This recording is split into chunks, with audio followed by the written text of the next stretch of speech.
how do you make your podcast stand out? Maybe you've been podcasting for a week, a month, or a year, maybe even longer, and you're just looking for some fresh ideas on what you can do to really make your podcast stand out. First and foremost, you want to make sure that you have quality content. What I mean by that is when you're going out there, you're recording the episodes, you have a good quality podcast microphone, your guest has a good quality podcast microphone, maybe that you have a show notes that you have for your show that you're going to be going off of and reading and asking the guests specific questions that you want them to answer. Maybe you've done a deep dive on research on the topic they're going to be talking about. You just want to make sure that it's a quality show and that the show is edited quality, has good quality editing as well. You don't necessarily need to remove all the ums and ahs throughout your entire episode, but if there's awkward pauses, if there's, let's say, and it's happened to me before, I'm interviewing someone and the internet cuts out for a little bit, and then I'm having to re-ask them the same question, making sure that's cut out of there, making sure that if I'm talking very quiet and my guest is talking very loud, that the audio is going to be normalized where it's going to sound basically the exact same as if I'm talking, let's say, monotone and they're talking monotone, or instead of me talking very loud, I'm just talking at a normal voice, and then they're talking quiet, they're talking at a normal voice, and it's just going to make the audio quality that much better. So you just want to make sure that you have quality episodes, because someone's going to be coming to your podcast. Maybe they have never heard about you, but they somehow found out about your show one way or the other. They start listening to it. The audio quality is bad. It just does not feel pleasant on the ears. At the end of the day, they're just going to go find another podcast. So you want to make sure that you have that quality content in place. You want to have consistency. Whether you're, let's say, having a solo podcast where it's only you, stick to that.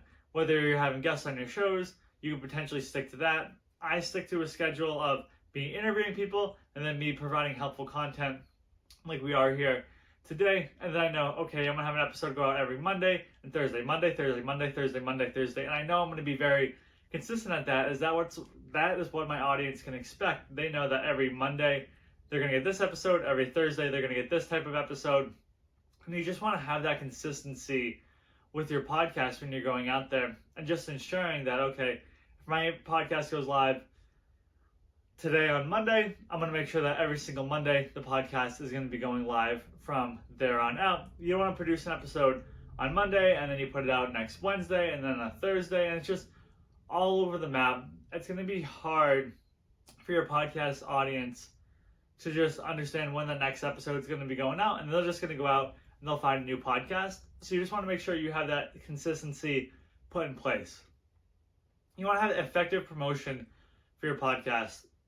So many times I see people either guest on a podcast or they host their own podcast, and they never do anything to promote their podcast. You want to make sure that you're creating anywhere from 5 to 7 social media clips with each podcast interview that you do, and then that you're taking those clips and you're sharing them out there on your social media channels. So for me, that'd be sharing them out there on my LinkedIn, on our Instagram, on our Facebook page, basically everything that we have. So you just want to make sure that you're going to have that effective promotion when you're going out there, because that is a way for people to go out there and to discover your show, is by sharing it out there on social media. Another tip that I recommend to make sure that your podcast is standing out is that you get audience feedback.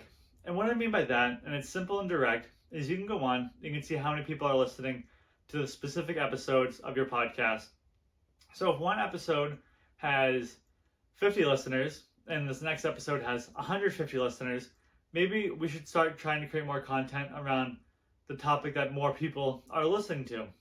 As an example, let's say I do an episode on multifamily investing and it gets 100 people listening, but then I create an episode on self-storage investing and it gets 300 people listening. Okay, my audience is more interested in people that are investing in self-storage than they are investing in multifamily. Not to say that I'm not going to do another episode on multifamily investing, but maybe I should talk and bring on more guests within the self-storage space, and I'm getting that feedback from them.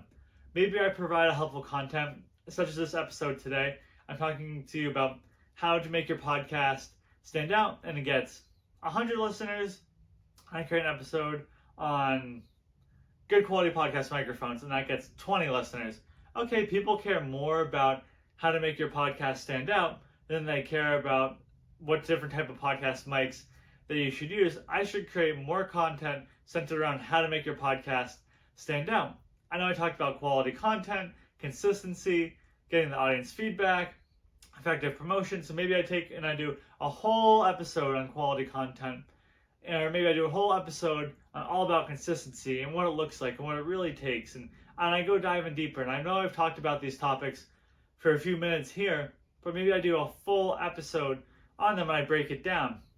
So I want to get that audience feedback from them. So, okay, my audience like this, my audience doesn't like this. Because at the end of the day, I'm looking to continue to grow my audience. Yes, I'd be happy to talk about anything I want, but if no one's listening to it, is it really going to be that effective?